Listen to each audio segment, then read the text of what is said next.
Notre invité café, un quotidien pas toujours facile pour les aidants. Nous en parlons avec la chargée de communication de l'association d'aide et de solidarité aux aidants en Guyane, Stéphanie Sainte-Foy, notre invitée. Bonjour Stéphanie Sainte-Foy. Oui, bonjour.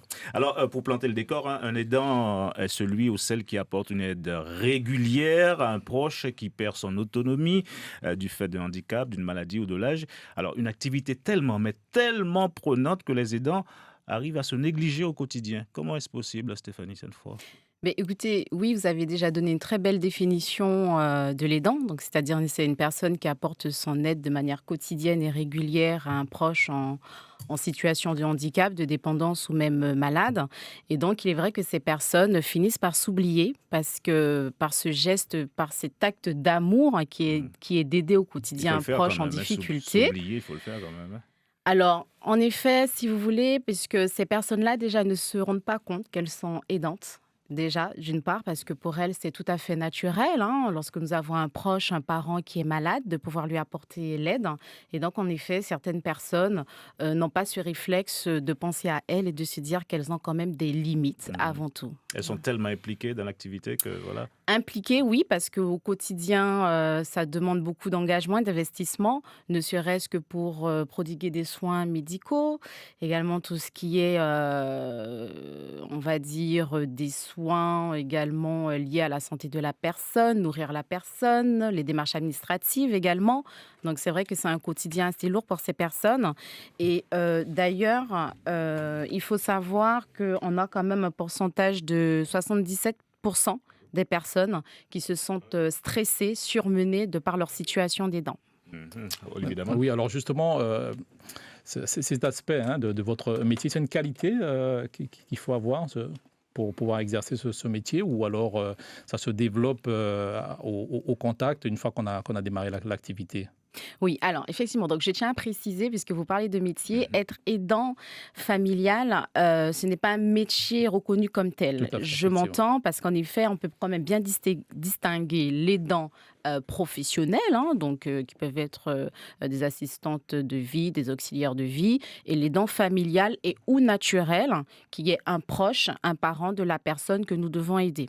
Donc, par rapport à votre question... Et c'est l'aidant familial qui n'est pas reconnu comme étant un métier, c'est ça?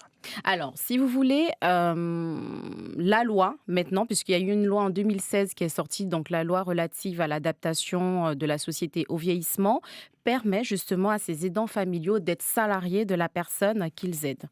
D'accord? Donc, il faudrait que la personne aidée puisse, du moins touche soit l'APA.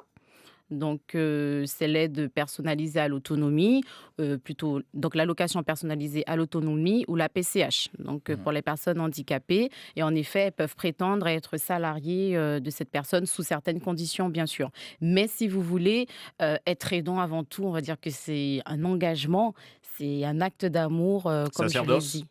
Oui, aussi, mais... Parfois, c'est subi aussi. Vous savez, parfois, dans certaines familles, même si la fratrie peut être très nombreuse, il y a parfois qu'un seul enfant qui se retrouve à aider un de ses proches, un de ses parents. Donc, c'est aussi subi. Il faut aussi le dire, c'est aussi subi. Alors, des conditions de travail, on va dire, pénibles. Résultat, la santé qui se dégrade pour ces aidants et même les relations sociales, quoi. C'est ça, exactement. Ouais. Comme vous le dites si bien, donc la santé se dégrade. On sait très bien qu'un aidant sur 3 est susceptible de partir avant la personne aidée. Ça, c'est une réalité. Ça n'encourage pas à être aidant. C'est pas que ça n'encourage pas, mais c'est la réalité. Il faut être conscient dans tous les cas, puisque l'objectif de cette association aussi, c'est de donner la voix, la parole à ces aidants qui sont en première ligne dans tous les cas, dans tout ce qui est maintien à domicile de la personne aidée. Donc, si vous voulez, donc, j'ai quelques chiffres aussi à vous donner. Par exemple, on peut parler aussi de 48% des aidants qui déclarent avoir des problèmes de santé avant justement d'être dans cette situation d'aidant.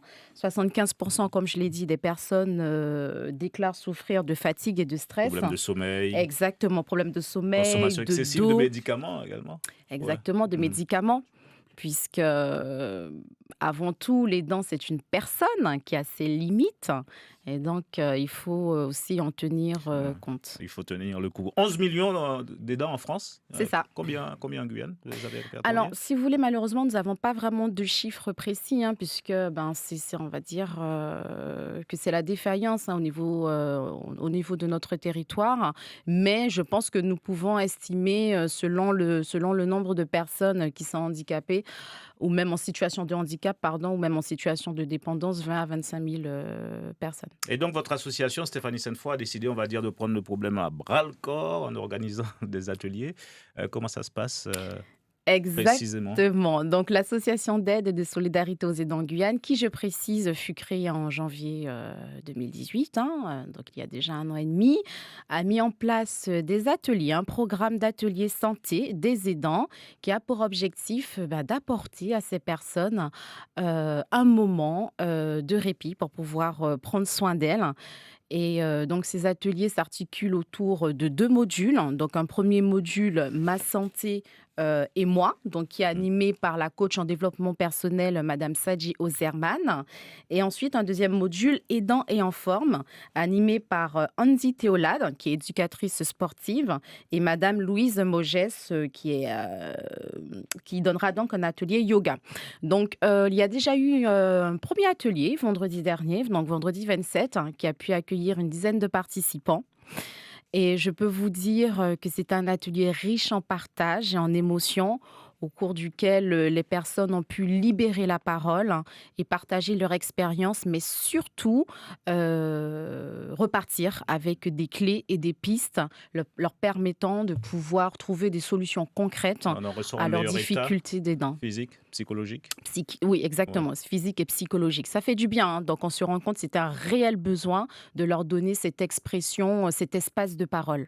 Forme de thérapie de groupe en quelque sorte. C'est ça, exactement. Alors, le programme est étalé sur 3 mois? Oui, sur l'ensemble du territoire ou bien? Alors pour l'instant, c'est concentré sur Cayenne, donc jusqu'au mois de janvier, en effet, jusqu'au mois de janvier. Mais nous avons cette forte ambition de développer notre offre de services sur tout le territoire. Donc grâce à l'accompagnement de nos partenaires, notamment l'ARS qui nous accompagne sur ces ateliers santé.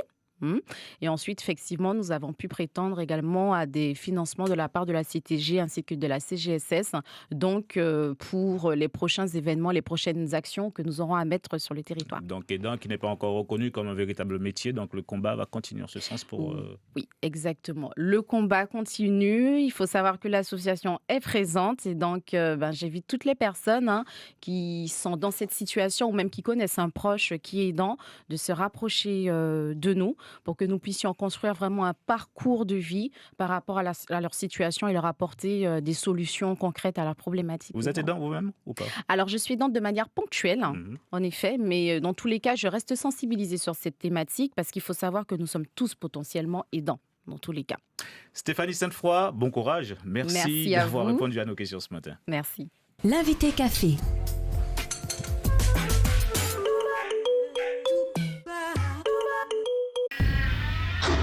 Suivez l'info sur Guyana Première, télé, radio et internet.